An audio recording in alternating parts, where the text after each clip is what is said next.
Welcome to Mr Parkin's Clock Shop at Combe Valley Museum, Goker, Huddersfield. Clogs have been made in this workshop since about 1910 in the traditional style of the South Pennine area of Yorkshire. They're a clasp clog with a duck toe. The toe is slightly narrow and in the shape of a duck's bill. The clasp is the fastening of the clog.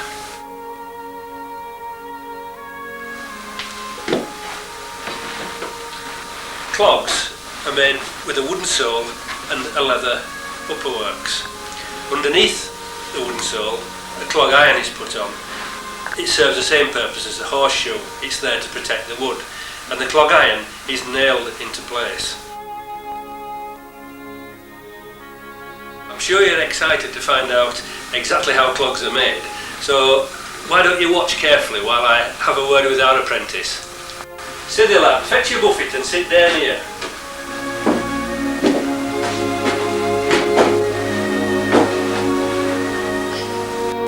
Before we can make a pair of clogs, we have to consider the wooden sole.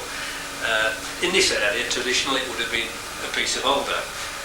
An alder tree is cut down in the alder grove by the bodgers, who were itinerant woods people, and they would then split the log in half before they took it any further.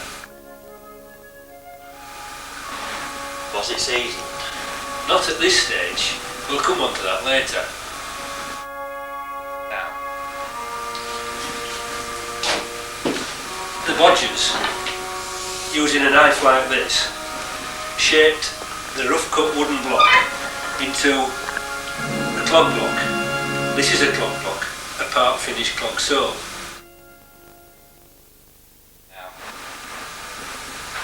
These were fastened together in pairs with a strip of leather and then stacked in a pyramid style in an open-sided shed in the wood. Why? To season. This was to allow the wood to dry out slowly with plenty of fresh air blowing through it, and it was left there for perhaps 9 months.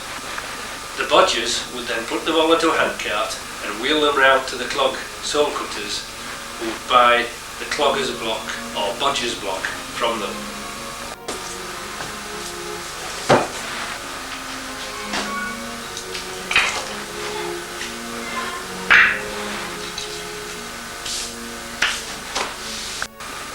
First of all, you've got to learn how to cut clog soles, lad. And this is a stock bench, and we use 3 knives to cut the soles. This is the stock knife, the big knife. Is it sharp? Very sharp, lad. I sharpen it myself every morning. Don't get your finger under there, or you'll be like me. We then need the hollower. And what does that do? This is used to put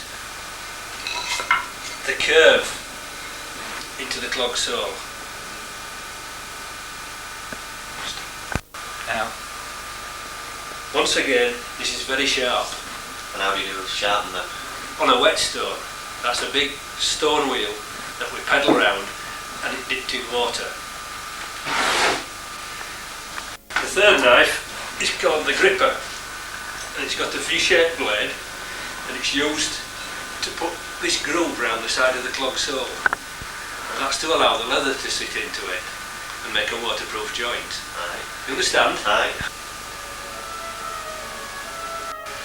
I'll just show you how these are used, but for the best part of your time, for the next year or two, you'll be making notebook firewood. So you put your hand with your fingers out of the way behind the block of wood, and you put your knee behind your hand, and then pair out there the wood like this. Always keeping your fingers out of the way.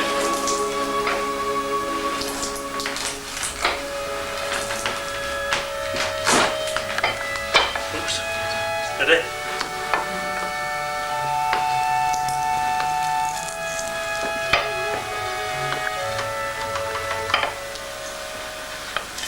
I hit the buffet.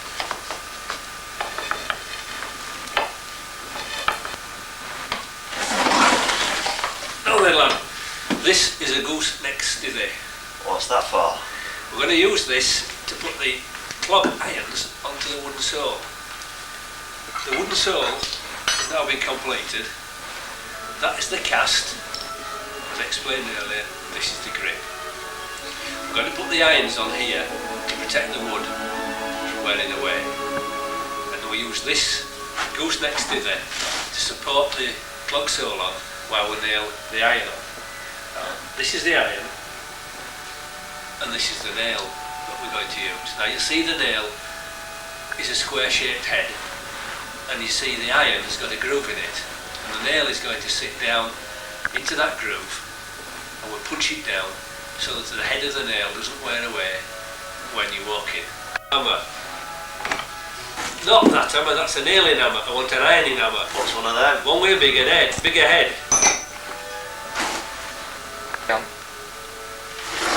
What we're going to do now is we're going to nail the iron onto the wooden sole.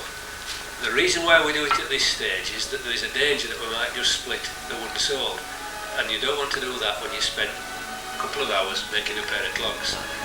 First of all, we've got to make sure that the iron, which is the same similar shape, duck-toed shape, as the clog sole, fits snugly onto the sole. We rest the sole on the stither and we just tap it into place. Got to make sure that all the nails now are down well below the groove, and the same on the heel line that we've put on. That's to protect the heel, and it's very important that the user of the clogs, the wearer of the clogs, doesn't allow the heel line to wear down and start demolishing the wooden sole. Aye. Okay, you understand that? Aye. It's going to be a while before that gets involved in this, because you're going to be spending more time picking spells out of your fingernail.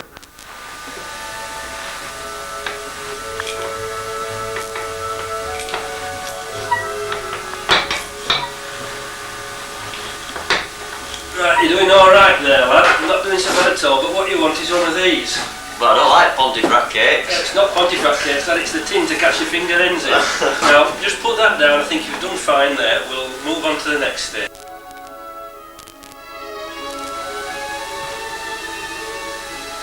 Now, what we're going to be doing next is concentrating on the leather part of the clog, which is the upper. As you can see, the upper is made out of three pieces of leather. There's one that forms the front, and there's one that forms half of the back, and another one there, identical, but the other hand forms the other half of the back. Those are sewn together up the sides there, and then stitched up the back. And how do we do that then? Well, we'll be coming on to the stitching part later. First you've got to concentrate on making the upper.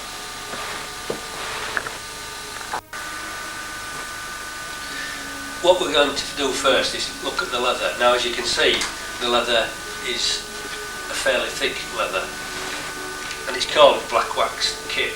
What's black waxed kip? Well, you remember those big sheets of leather that we brought in yesterday, that like half a cow? Aye. Well, they're about 3 millimetres thick, and they're from a young beast, about 9 months old, and it's tanned using oak bark and blacked on the flesh side. Aye.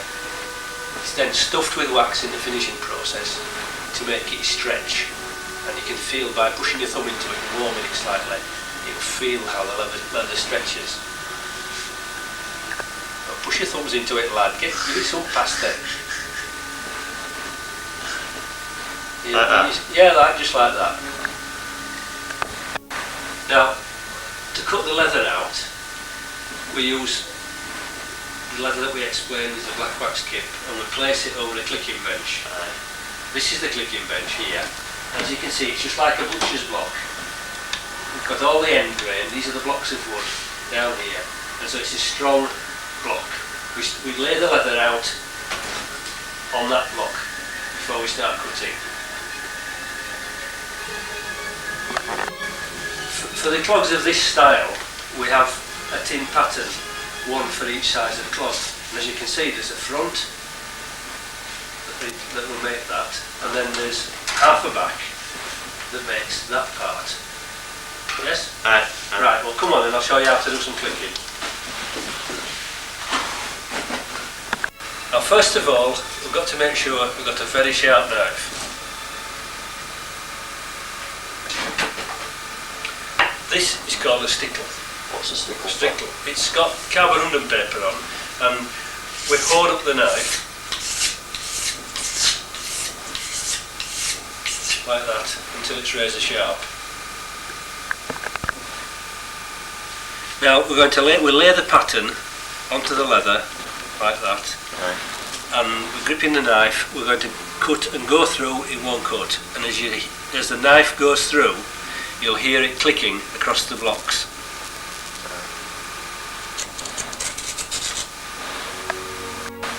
Now it's your turn, lad.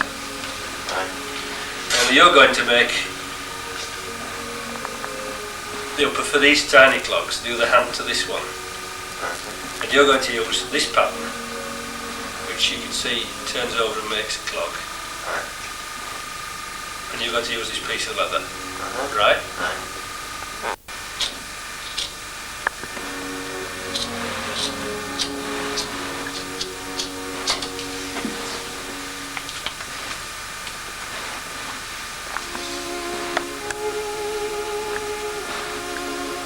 Well, it's not bad for the first time, lad, but that's just nicked it a bit there. Now, this tool here is used to put these marks on the leather. You can see these marks, they're partly for fancy, but they're also used here as a stitching guide. Now, I want to show you how to use it. And you press on and drag it across the leather, like that. So I'll do one side of this one.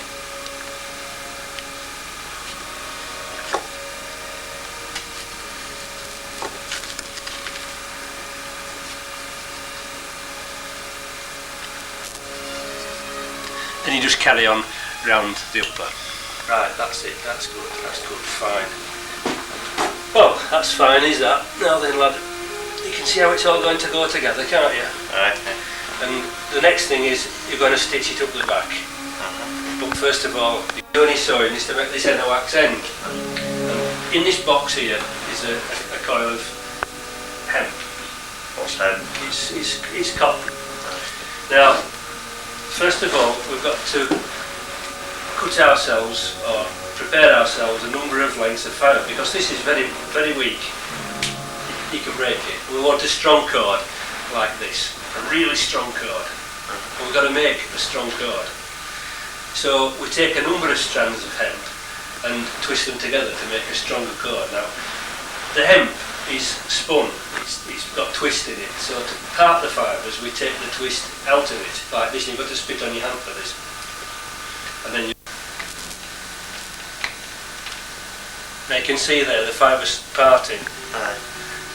Now normally, to make a wax end, each piece that we part will be 2 arms lengths long, that's about 6 feet long, but just so you can have a practice, and just to demonstrate it to you, I'm just going to take these that are about 1.5 arms lengths long.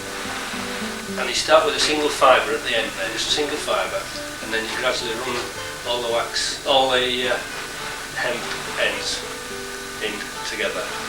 That's come out. This is a bit like your grandma's treacle toffee. Do you remember it? You used to stick your teeth together. That's the stuff. It's cobbler's wax. I'm going to rub cobbler's wax into the fibres.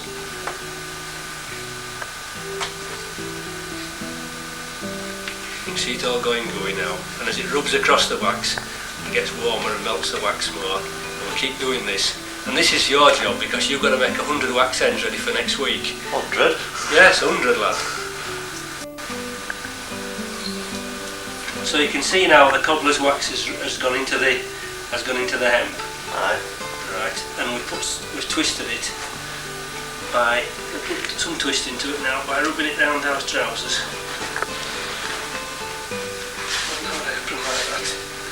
That puts the twist into all 3 strands. And normally we do either 4 cords or 5 cords. Put it back round the nail in the bench. And then we'll just take a little scrap of leather like this, bend it over, and whip it up and down to get it warm, so that it melts all the wax. What are you looking out the window for, lad? Well, it's getting dark. My mum will have my tea on the table. Well, you didn't come in well 7 this morning, you've another hour to do yet.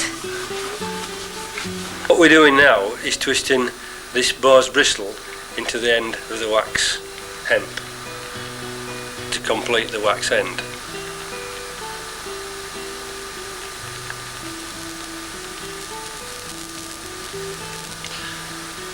You put that one in that end. I want you to put one in that end, and if it's alright then you can make one up that's 2 arms lengths long, and then I want another 99 making. Oh, right. What do you keep looking out the window for, I told you? It's deep telling you. Are you hungry? Aye. Well, let's go have some muffins.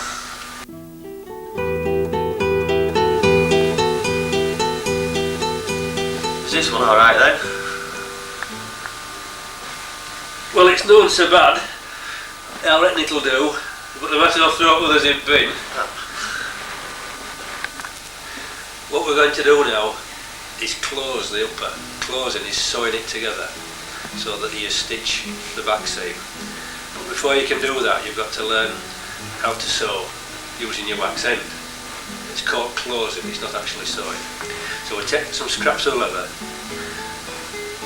and we hold them on this sewing stick.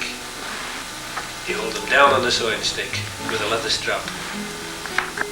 You put your foot underneath and press down, and that pulls the 2 pieces of leather together.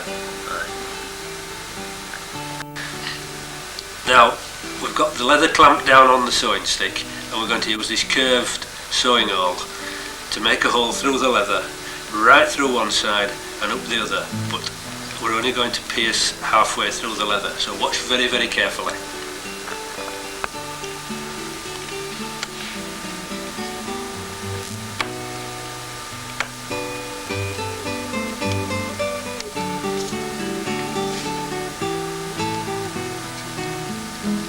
What to do now is taking the wax end, this is a short one, and just pass the bristle through the hole, one from that side and one from that side, and then we just pull it up, making a loop stitch like that. You got that? Right.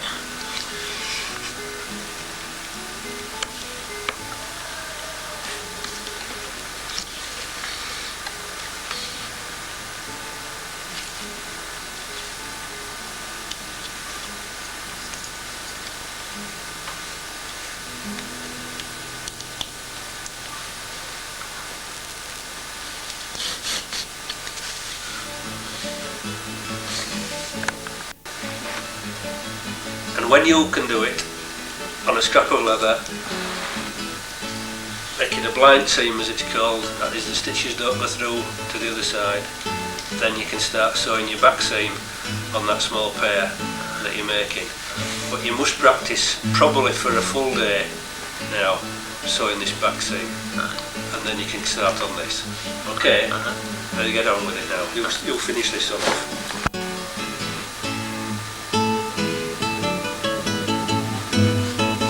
Right, that's fine, you're doing very well there, lad. Let's have a go at this back seam. Nay, lad, start at the bottom, turn it round.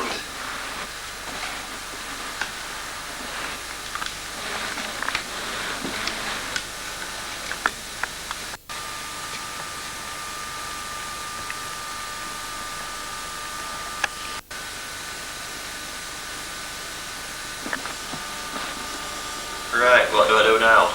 Well, you cut those ends off with your knife. Just cut them off. Nice and neat and flush, don't pull it.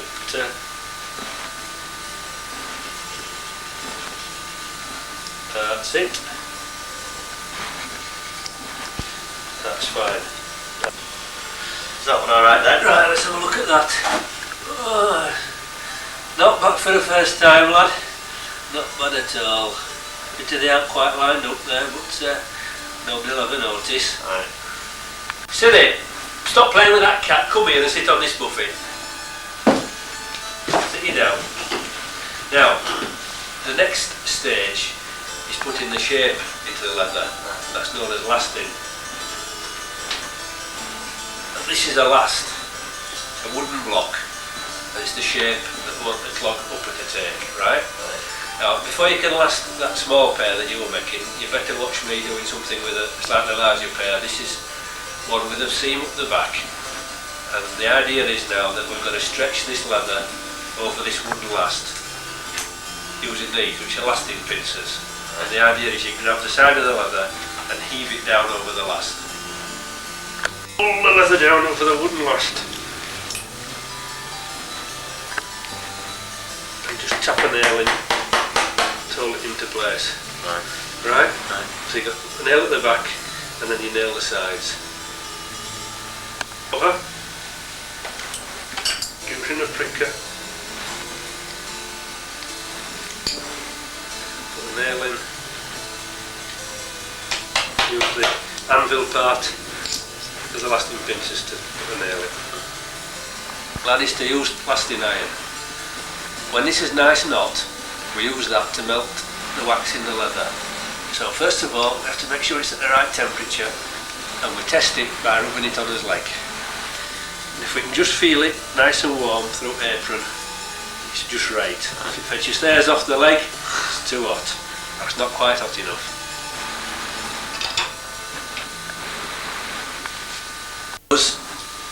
It gets all the wrinkles out. It softens the wax. You can see the wax coming up to the surface there. Right, and it helps the leather to bed down. By Jove, this is smoky. And you get all the wrinkles out, even right down the toe. And it's also called burnishing, is this? And you work really hard. The harder you work at it, the hotter it gets, and it helps the leather take the shape of the last. Right, lad. Now, when I've taken this off here, you can have a lasting them small ones. I was only kidding about letting you practicing on a big pair. Let's see if you can burn your hands. Heave it over the toe, lad. Pull on it. Give it some stick. Right, get your nail.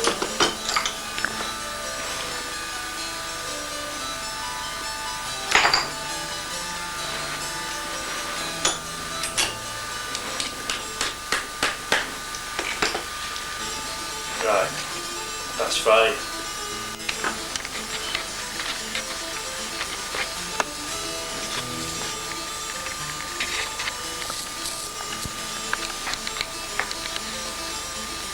Rub them wrinkles, force them wrinkles out. The more effort you put into it, the better the shape of the clog. Force them wrinkles out. Flex your wrists. That's it.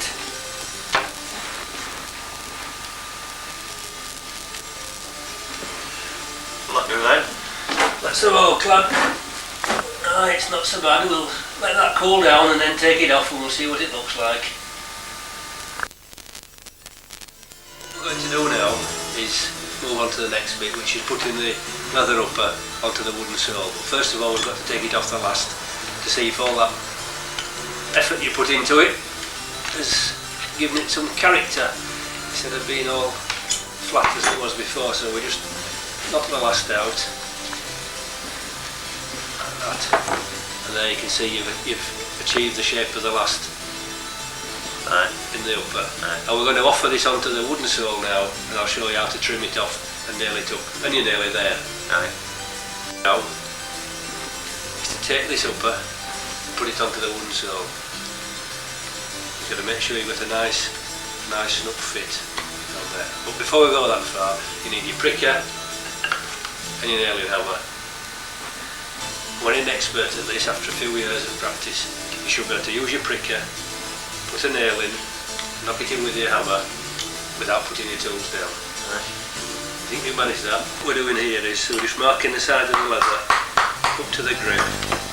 That's the rebate around the side of the clog, and we're trimming off the surplus leather that we've gained from stretching it over the last. Right, like this.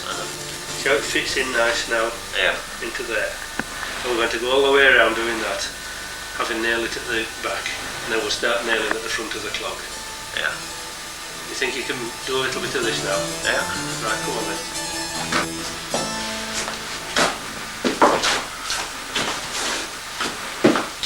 You need your knife. Just keep a hold of that.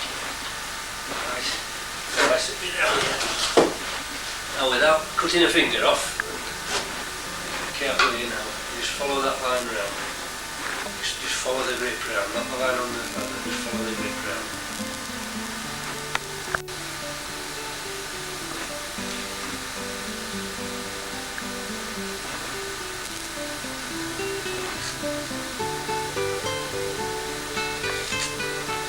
Just keep knife steady and press down on the blade, that's it.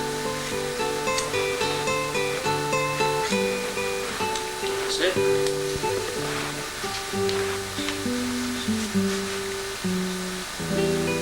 Thank you.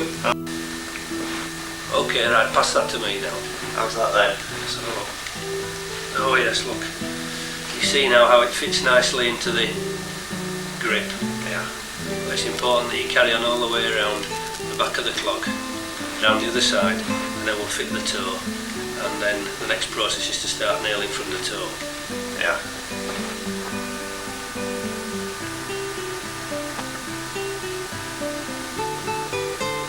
I'll put the first few nails in round the toe, and then you can take over and nail around the other side. It's very important that you get the nails with the heads just touching, so that it looks nice. Now we always put brass nails in kiddies' clogs because they look nice. Yeah.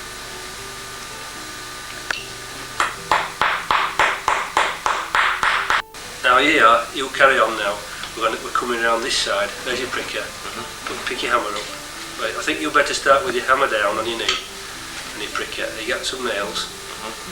Don't put them in your mouth. Put them down there. You put them in your mouth when you can do a little bit more. Okay, and start coming around this side now. Take it steady so you just get a 10-degree angle on you. That's the way to do it.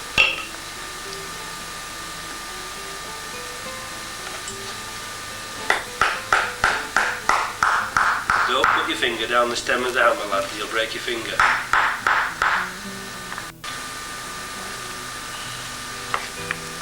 Well, you're doing very nicely there, lad. You're getting a fairly neat pattern around there. Steady, don't over anxious with it. Carry on nailing all the way around there, lad. When you finish that, you black the sole like I told you last night. Aye. Black the sole with quick black. You carry on, it should be alright, nailed all round. I'm going for a drink of tea while you do that. Right.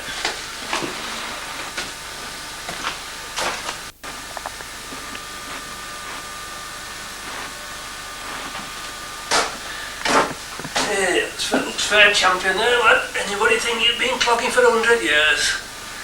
Ah, this tea's grand. Now this is used to hook the buttons on. It's a buttoning gun. And we load the buttons into the gun, and then we put the piece of leather, which is the side of the clog, in there and squeeze. It pushes a staple through the hook on the button and squashes it into the leather like this.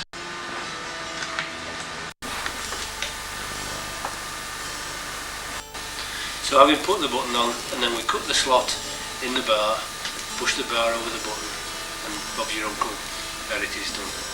Right. And that's your finished clog. You do the other one, and then we'll see if they're ready to sell.